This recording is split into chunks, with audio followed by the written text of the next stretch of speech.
Assalamualaikum Bapak. Waalaikumsalam warahmatullahi wabarakatuh. Apa kabarnya hari ini Pak? Alhamdulillah hari ini dalam keadaan sehat. Terima kasih atas waktu dan kesempatannya. Bahwasanya 1-2 hari kebelakang sudah ada komitmen dan sudah ada perjanjian sebelumnya saya minta izin ke Bapak, dan pada hari ini alhamdulillah Bapak menyempatkan permohonan saya untuk mewawancari Bapak. Saya mengajukan beberapa pertanyaan terkait materi atau tema yang disebutkan tadi, itu pengambilan keputusan yang berbasis nilai-nilai pendidikan sebagai pemimpin. Adapun tujuannya menimba ilmu pengetahuan bahwa dalam rangka hidup berdiferensiasi itu perlu menimba ilmu ke atasan atau ke pimpinan pembelajaran. Yang kedua, menambah wawasan tentang cara mengeksekusi setiap kasus-kasus yang ditemui di lapangan untuk diambil keputusan secara real dan tidak merugikan beberapa pihak.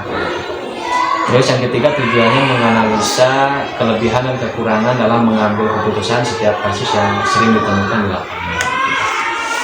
Bisa dimulai Pak? Ya, insya Allah. Pertanyaan yang pertama yang saya akan ajukan ke Bapak, selama ini bagaimana Bapak mengidentifikasi kasus-kasus yang pernah atau sering Bapak temukan tentang dilema etika atau bujukan moral di lapangan atau di sekolah?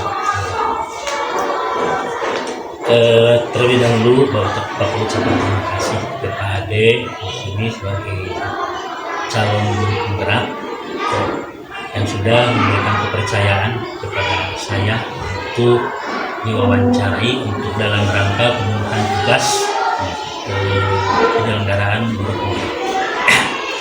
Dan mungkin jawabannya nanti mudah-mudahan tidak puas ya. Jadi saya sebagai kepala sekolah yang ditugaskan oleh pemerintah ini, yang pertama kan kepala sekolah itu diibaratkan sebagai coach atau coaching, yang mana harus pandai-pandai baik itu memberdayakan ya guru-guru dan juga yang sebagainya, apalagi ini adalah guru penggerak yang nantinya punya level tersendiri di atas satu tingkat daripada rekan-rekan guru yang sudah ada. Nah dalam hal ini kan kalau lihat tadi kasusnya itu adalah ada dilema etika ya. Dilema itu yang setahu saya yang dimana itu merupakan dua dilema yang sama-sama dua kasus itu ada kebenarannya antara benar dan itunya, jadi dua-duanya mempunyai nilai kebenaran. Betul. Nah di sana terus cara mengatasinya atau cara mengidentifikasinya kan kita sebagai atau kepala sekolah di sana harus melaksanakan tugas apa yang disebut dengan tirta sebenarnya. Ada tujuan, kita harus punya tujuan untuk dalam melaksanakan tugas itu. Terus setelah ada tujuan, terus ada identifikasi terhadap segala permasalahan yang ada di lingkungan pendidikan. Yang selanjutnya setelah teridentifikasi, kepala sekolah itu harus membuat rencana aksi. Nah, rencana aksi yang jelas nantinya itu dilaksanakan dan nanti dipertanggungjawabkan gitu. Nah, itu ya yang pertama. Terus dalam hal ini kalau kasusnya merupakan dilema etika, sebagai kepala sekolah itu harus betul-betul mempertimbangkan dengan menggunakan langkah-langkah untuk mengambil keputusan itu. Jadi tidak segawayahnya, itu harus betul-betul dipertimbangkan. Baik itu ya apa yang disebut dengan 4 paradigma, ya, 4 paradigma, 3 prinsip dan 9 langkah. Itu Pak pasti sudah tahu itu ya tentang itu. Jadi harus betul-betul dipertimbangkannya. Jadi apabila kita mengambil keputusan itu harus betul-betul yang sudah matang. Itu kalau kasusnya berupa dilema etika. Tapi kalau yang berhubungan dengan istilahnya rujukan moral, maka seorang kepala sekolahnya. Nah ini apakah karena itu kan yang antara benar dan salah ya. Jadi maka di sana kepala sekolah itu harus betul-betul punya ketegasan dalam hal mengambil keputusan, tapi tetap memperhatikan apa itu positifnya dan negatifnya. Barangkali untuk sementara itu jawabannya Pak Ade. Luar biasa Pak, cukup sekali. Itu luar biasa dan pengalaman berharga bagi saya bahwa yang namanya pengalaman, Bapak sering mengalami kasus-kasus yang dihadapkan atau yang dihadapi di lapangan. Memang seperti itu Pak. Terima kasih, mudah-mudahan saya bisa menerapkannya dan bisa lebih bijaksana dalam mengidentifikasi suatu masalah. Terus selanjutnya pertanyaan yang kedua Pak yang saya akan ajukan, selama ini Bapak sebagai pimpinan di instansi atau di sekolah dalam menjalankan pengambilan keputusan itu, terutama untuk kasus-kasus yang dimana ada dua kepentingan yang sama-sama benar, yang selama tadi Bapak di pertanyaan yang pertama tadi sudah agak dibahas oleh Bapak, sama-sama mengandung nilai kebaikan. Yang saya akan tanyakan di sini, yang saya akan tekankan, prinsip yang mana itu mengambil keputusan yang akan Bapak jalankan ketika dihadapkan dengan kasus dilema etika, eksekusinya seperti apa gitu. Ketika dihadapkan dengan kasus antara permasalahan yang benar dengan yang benar gitu Pak. Saya agak bingung gitu. Oh iya, terima kasih Pak Ade, ya saya akan mencoba menjawab. Yang pertama, ya kita sebagai kepala sekolah harus melihat dulu sudut pandangnya. Sudut pandang dan rasa peduli, dan juga itu adalah nilai kebaikannya, apakah itu merugikan atau tidak untuk orang lain. Ini yang pertama. Itu sudut pandangnya itu. Ya. Jadi kita itu harus klarifikasi dulu apakah di sudut pandangnya, apakah ini adalah bagaimana ini untuk apakah ini merugikan orang lain, tidak apakah ini misalnya rasa kepeduliannya itu misalnya bagaimana, dan itu yang pertama. Dan yang kedua, kita minta pendapat terhadap warga sekolah. Ya. Kira-kira mana yang akan diselesaikan terlebih dahulu. Jadi kita membuat dulu skala prioritas, mana yang lebih dahulu dikerjakan, mana yang misalnya nanti bisa dibelakangkan gitu. Nah itu, dan setelah itu kita harus melihat beberapa pertimbangan dari beberapa sisi juga, nilai baik yang benarnya atau positif dan negatifnya, atau ajas manfaatnya itu harus dilihat. Jadi yang pertama tadi adalah kita harus melihat dari sudut pandangnya atau rasa pedulinya dan sebagainya itu, apakah itu merugikan orang lain atau tidak, atau keuntungannya apa dan nilai positifnya apa. Yang selama ini merupakan tantangan dalam pengambilan keputusan yang Bapak hadapi dalam menghadapi kasus-kasus dilema etika di sekolah. Yang pertama kita harus memperhatikan rasa keadilan dan rasa kasih sayang, kasihan atas perlakuan yang sama pada seluruh orang. Yang kedua, timbulnya perbedaan pendapat itu juga harus diperhatikan. Timbulnya perbedaan pendapat tentang sebuah keputusan, dan juga perbedaan latar belakang dan pemikiran, dan juga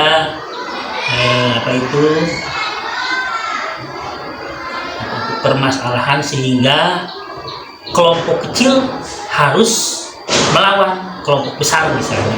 Jadi makanan itu yang pertama, kita harus memperhatikan rasa keadilan, rasa kasihan atas perlakuan yang sama pada semua orang. Yang kedua, itu apabila terjadi, itu kita harus mempertimbangkan mungkin akan timbulnya perbedaan pendapat tentang sebuah keputusan, perbedaan latar belakang, pemikiran, dan juga yang lainnya.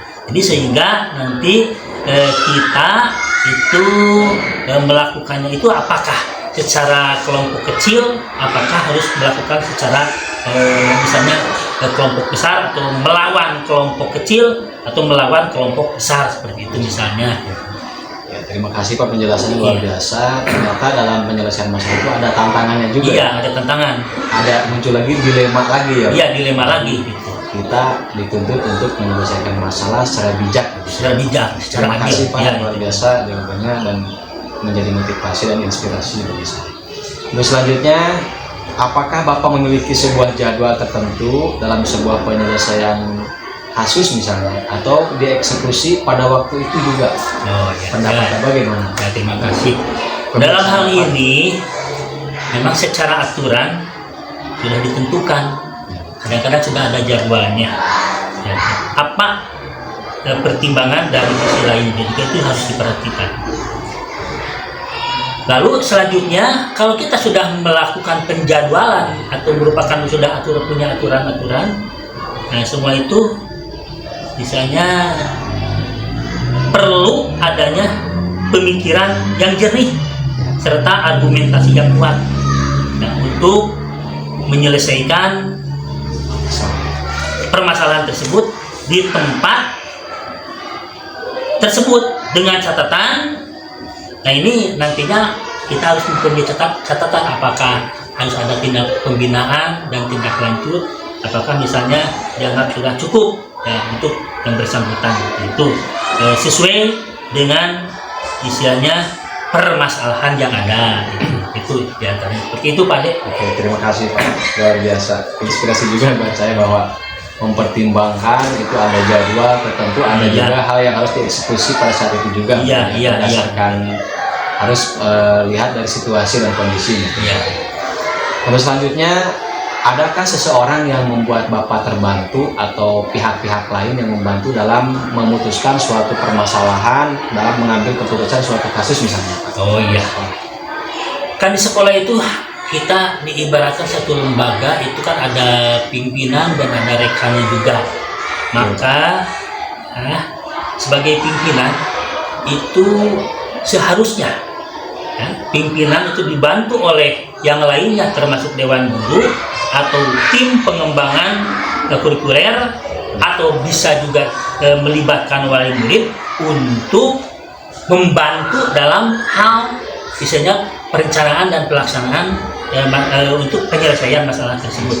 Nah, di sini jelas pimpinan dibantu oleh guru senior, yang itu harus dilibatkan para guru yang, atau misalnya para guru yang pernah mengalami dilema etika tersebut, misalnya diminta pendapatnya. Nah, bagaimana solusinya bisa dijadikan itu studi kasus pada guru yang sudah mengalami permasalahan tersebut. Nah, jadi kita intinya, kita tidak lepas dari musyawarah dan memberdayakan rekan-rekan kita yang ada di sekolah tersebut. Apabila perlu, ini dengan orang tua atau misalnya dalam hal ini komite sekolah perlu juga dilibatkan kalau permasalahannya menyangkut lebih luas lagi. Itu barangkali Pak Dek. Terima kasih, luar biasa. Berarti Bapak seorang pemimpin yang kolaboratif mungkin. Ya, kolaboratif. Tidak diktator membawa misi sendiri begitu. Jadi kita meminta pendapat dari komite sekolah, dari warga sekolah, dan bahkan melibatkan orang tua luar biasa. Terima kasih Pak, dan merupakan inspirasi bagi saya. Ini merupakan pertanyaan yang terakhir yang saya ajukan Pak ke Bapak. Merasa penasaran tentang apakah hal semua ini yang Bapak sampaikan tadi dari awal sampai akhir, pembelajaran yang dapat Bapak ambil misalnya dalam pengambilan suatu permasalahan, ada yang rancu kah, ada yang tepat kah gitu, ada pembelajaran tersendiri buat Bapak sendiri dan mungkin buat saya sendiri sebagai pendengar gitu. Oh iya, silakan Pak. Yang pertama, terima kasih Pak Adik. Yang pertama jelas kita dalam ini dibutuhkan pertimbangan yang matang dengan sebaik-baiknya dari segala sisi, sehingga kita betul-betul adalah dalam hal membuat keputusan itu tidak salah. Itu yang pertama. Jadi kita itu adalah suatu pembelajaran bagi saya sendiri atau juga dari yang lain. Jadi kita itu dalam hal mengambil keputusan itu harus betul-betul matang, yang mengambil sisi baiknya atau sisi buruknya. Yang kedua, itu adalah menambah ilmu dan wawasan dalam hal pengambilan keputusan. Karena dalam hal ini ada berbagai macam kasus Nah, berbagai macam masalah, nah kita sebagai pimpinan itu tetap harus mempunyai keputusan yang matang, yang pas. Dalam hal ini kita jangan gegabah itu dengan adanya berbagai macam kasus, itu ada menambah wawasan juga dalam kita dalam hal penyelesaian masalah-masalah, sehingga nantinya lebih baik lagi gitu. Itu barangkali Pak Ade. Luar biasa, terima kasih. Dari awal sampai akhir saya sebagai pewawancara dan sebagai pendengar luar biasa. Terima kasih ilmunya, terima kasih pengalamannya, bahwa pada saat ini saya dapat menyimpulkan dari awal sampai akhir yang Bapak utarakan. Intinya kita sebagai pemimpin suatu lembaga atau instansi dituntut untuk mengeksekusi suatu permasalahan, Pak ya. Itu tuntutan. Tuntutan dari sebuah kasus atau berbagai kasus yang kita hadapi di sekolah, bahwa kita sebagai pemimpin itu harus mengeksekusi, tapi pertimbangannya itu ya luar biasa. Pertimbangan yang harus betul-betul diperhatikan itu. Nah, itu sisi baik dan buruknya, positif dan negatifnya itu Pak Ade. Negatif positifnya dipertimbangkan dengan penuh bijaksana. Iya, betul harus sangat bijaksana gitu. Terima kasih luar biasa. Terima kasih sekali lagi saya ucapkan, semoga kita semua diberikan kelancaran dalam menyelesaikan permasalahan-permasalahan yang mungkin saja muncul di esok atau yang akan datang. Ya mudah-mudahan harapan kita melalui pembelajaran berdiferensiasi dan sebagainya, siswa bisa mengurangi atau meminimalisir, bahkan kalau bisa tidak ada permasalahan, tapi mungkin tidak mungkin, minimal meminimalisir kalau kita harus mempunyai ilmu dan trik atau cara tersendiri untuk menyelesaikan masalah. Ya. Terima kasih Pak, sekali lagi saya ucapkan terima kasih. Semoga Pak sehat selalu. Amin. Semoga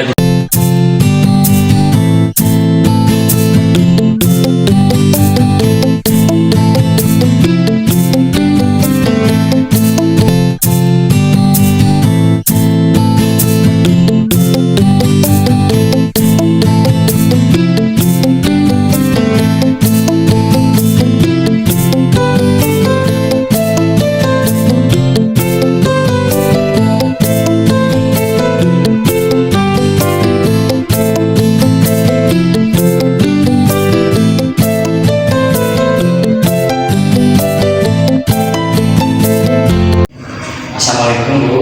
Waalaikumsalam Pak. Bagaimana kabarnya hari ini Bu? Sehat? Alhamdulillah sehat Pak Ade. Terima kasih.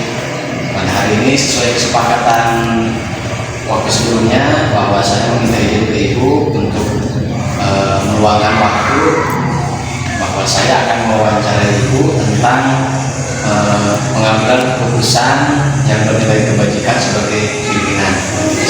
Sebagai pimpinan di sebuah lembaga, yaitu di instansi sekolah, tentunya Ibu selama ini sering dihadapkan dengan berbagai kasus atau permasalahan yang dimana Ibu sebagai pimpinan itu dituntut untuk mengeksekusi atau mengambil suatu keputusan dengan bijak, dengan adil dan sebagainya. Ibu, bahwa saya seperti ini menimba pengalaman yang Ibu rasakan, yang Ibu alami selama menghadapi kasus-kasus seperti itu. Izinkan pada hari ini saya mengajukan berbagai pertanyaan ke Ibu, dan mudah-mudahan harapan saya bisa menimba ilmu, dan yang kedua tentunya saya bisa melaksanakan apa yang pernah Ibu rasakan, dan tentunya berdampak positif bagi saya sebagai pengajuan tugas dalam PGP ini, pendidikan di pemuda. Terima kasih sebelumnya Bu.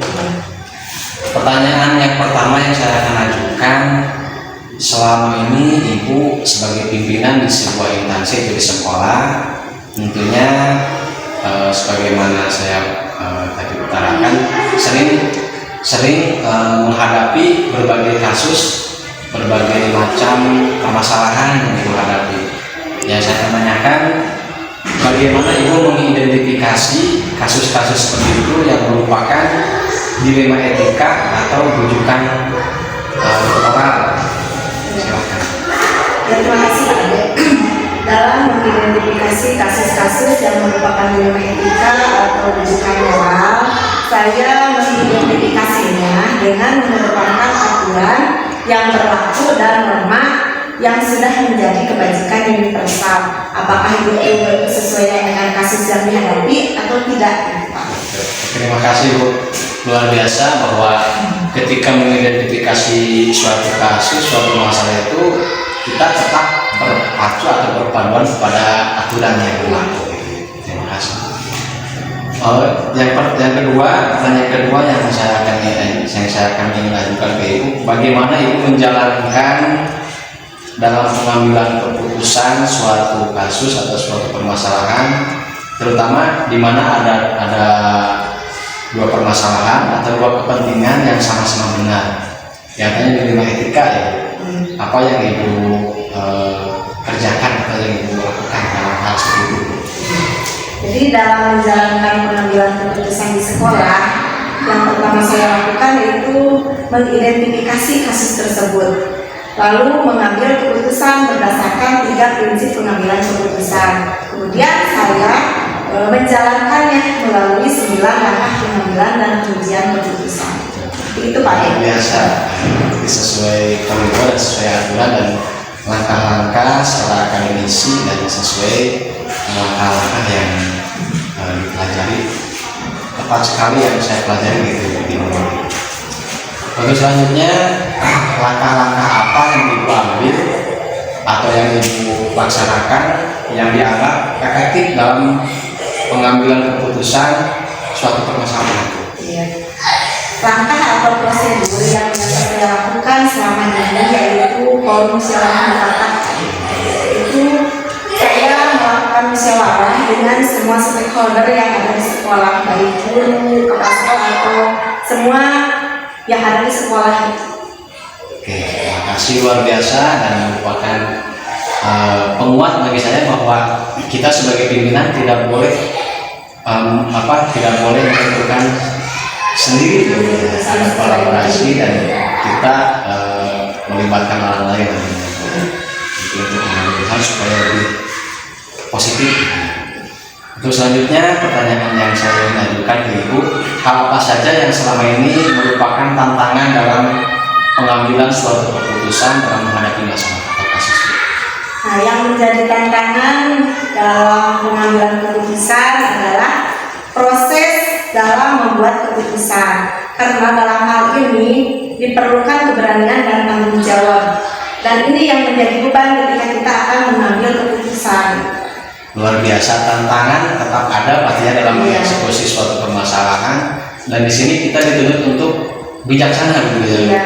Jangan gegabah, jangan, kalau istilah Jawa saya ideologi kita bahwa tidak boleh menentukan atau mengeksekusi suatu permasalahan dengan sendiri atau dengan semena-mena. Mungkin ada pertimbangan yang lain.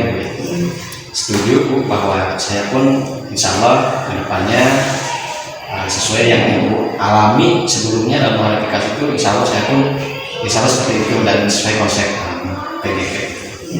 Untuk selanjutnya, apakah Ibu memiliki sebuah jadwal tertentu dalam mengeksekusi pengambilan keputusan suatu kasus, atau dieksekusi atau ditentukan diambil kesimpulan atau keputusan pada saat itu juga ada dua pilihan ya? Ini yang dialami seperti apa? Ya, kalau jadwal secara formal tidak ada ya. Tetapi yang pasti kita tidak langsung memberikan keputusan atas suatu kasus, tetapi kita identifikasi terlebih dahulu, lalu diadakan pertemuan atau rapat, nah itu baru kita memutuskan.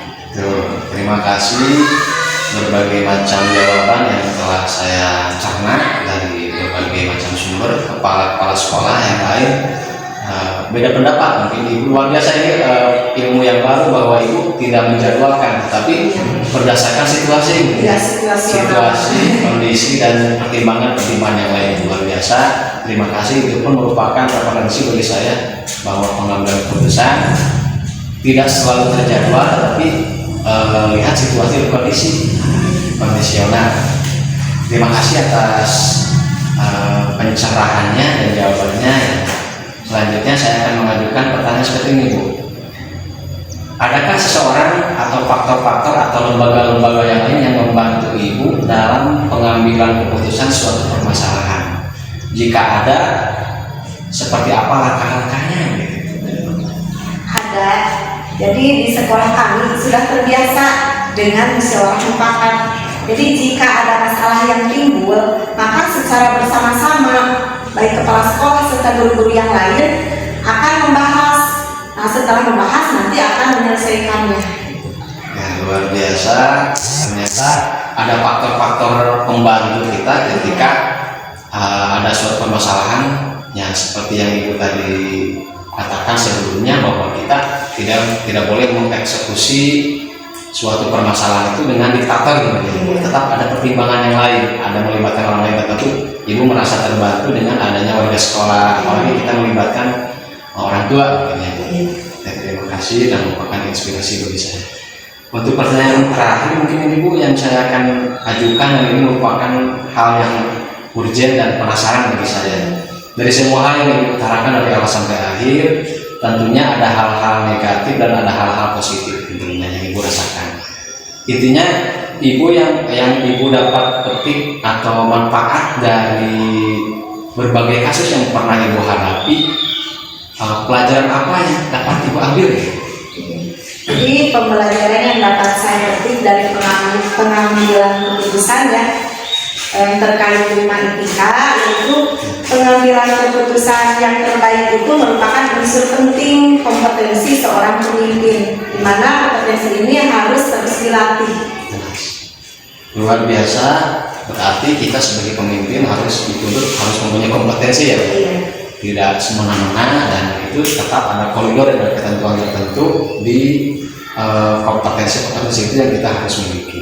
Dan saya bisa menangkap dari apa yang telah Ibu utarakan tadi, bahwasanya kita sebagai pemimpin suatu lembaga atau suatu instansi, pemimpin pembelajaran di kelas diantaranya juga harus